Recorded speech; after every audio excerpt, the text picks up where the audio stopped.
Week 3 is officially in the books. I hope you got a win in your leagues. Regardless, let's give you some waiver wires, people that we are personally picking up in our leagues. Honorable mention to start off goes to Terrace Marshall. With CMC out, there's a possibility, it's likely Robbie Anderson, but there's a possibility that more targets come his way. He's a very talented player. Maybe they get him more involved now that their best playmaker is off the field. At number 10, this is literally any Raiders wide receiver that you can get your hands on, in the order of Henry Ruggs, Hunter Renfrow, and Bryan Edwards. Derek Carr has thrown more passing yards than any other quarterback in the NFL. And the Raiders are winning games. It feels like a formula that they're going to continue to use in upcoming games. All these wide receivers are getting consistent targets. They're all involved. We like Ruggs the best because of his big playability. Hunter Renfrow is our second favorite because of the target share. And then Bryan Edwards has maybe the most upside of any of them if they can get him consistently involved.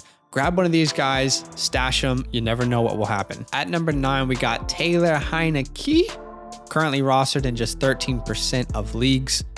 Despite only playing 2.5 games, he's currently the quarterback 14 on the year. This Washington defense was supposed to be legit. As a Washington fan, it's sad to see this defense so bad. They're amongst the worst in the league.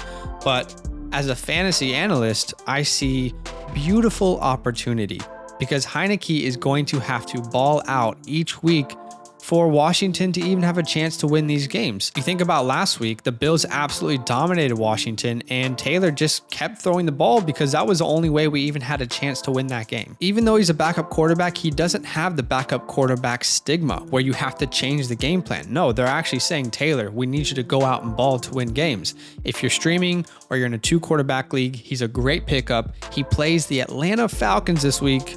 Go grab him if you need a quarterback. At number 8, we have maybe my favorite pickup of the week. Maybe he should be higher. Who knows? It's Dawson Knox, rostered in just 10% of leagues. He's quietly had a very good first 3 weeks. In the first 3 weeks, he has not scored under 8 points PPR, and he's averaging 11 per game.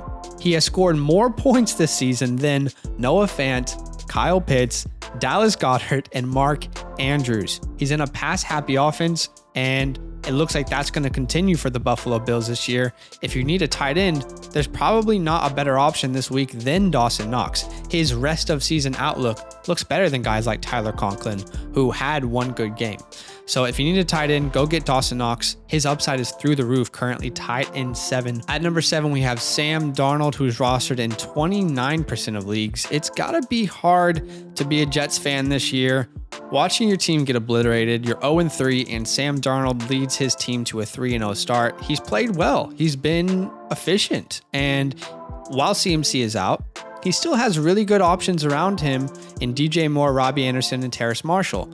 So maybe with CMC out, the game plan changes to more of a pass-happy game plan. We believe this is a good team, and Darnold is a good streaming option or a good starter in 2-quarterback leagues. His upcoming schedule is pretty good as well, at Dallas and versus the Eagles. At number 6, we have Zach Moss, who is currently rostered in 60% of leagues. What a crazy timeline of events for Zach Moss this year.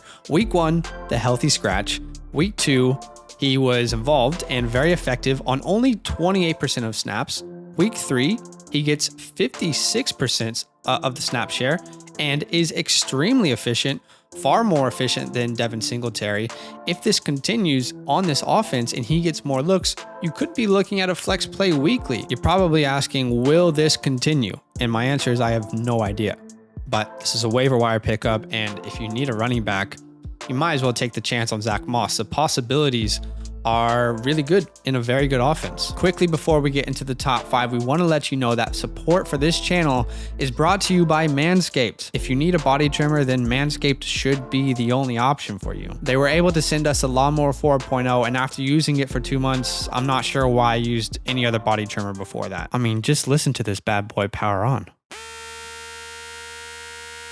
Join over 2 million men who trust Manscaped with this exclusive offer from us for you. Use the code FL20 for for 20% off plus free shipping at manscaped.com. At number 5, we have Jakobbbiiii Meyers, who is rostered in 64% of leagues. He should be rostered in your league, but just in case he's not, go and grab Jakobbbiiii Meyers.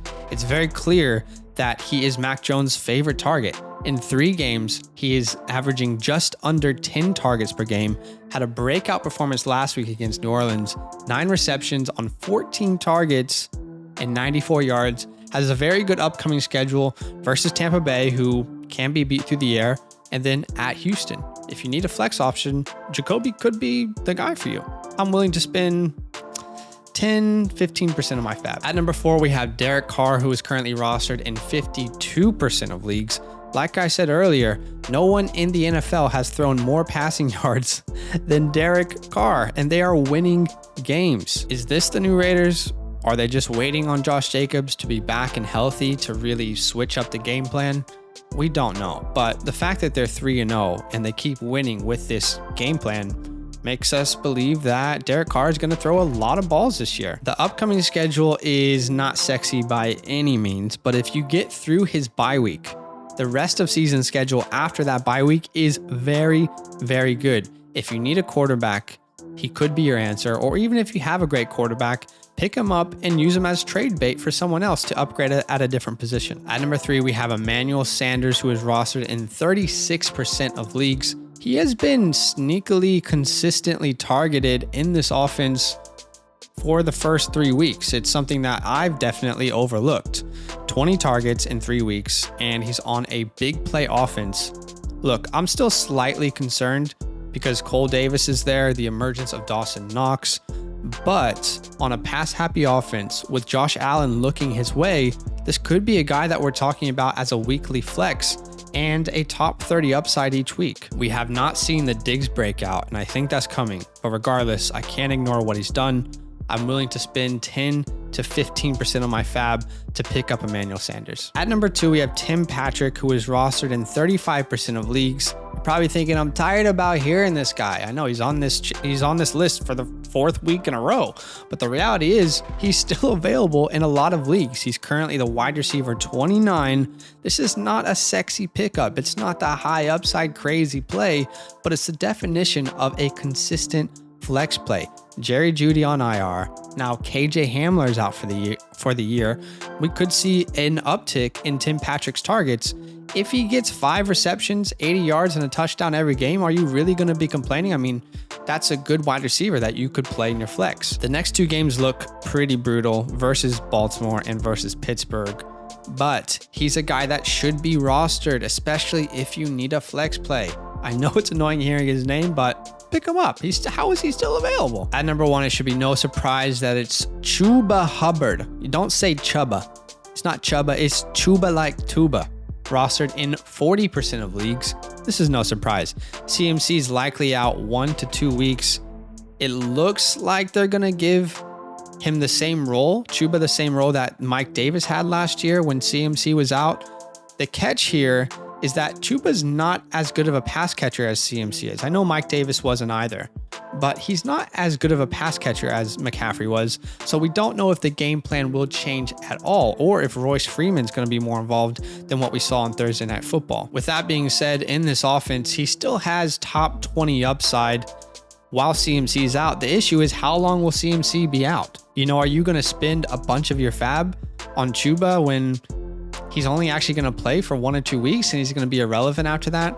That's a question that you have to answer. Personally, I'm not spending more than 15 to 20% of my FAAB. There's still a chance Royce could be involved, and it looks like CMC's injury is not as bad as it was to have believed to have been. Regardless, he is the number 1 pickup on the week. You're going to start him this week if you get him at Dallas, and then next week versus Philly. Pick up Chuba. Let's see what happens, and let's hope that CMC is back. Those are our waiver pickups of the week. If you have any questions, don't be afraid to drop them down below. We'll do our best to reply. Are you picking up any of these guys? Let us know. Yo, what's good? Thanks for watching. We got a lot more videos. A lot more. If you want more videos. Watch now, it. You can also subscribe. Right now. If you want to. You need to. And lastly, don't forget that you can sign up to support the show and get exclusive content by going to patreon.com/fantasylandfam.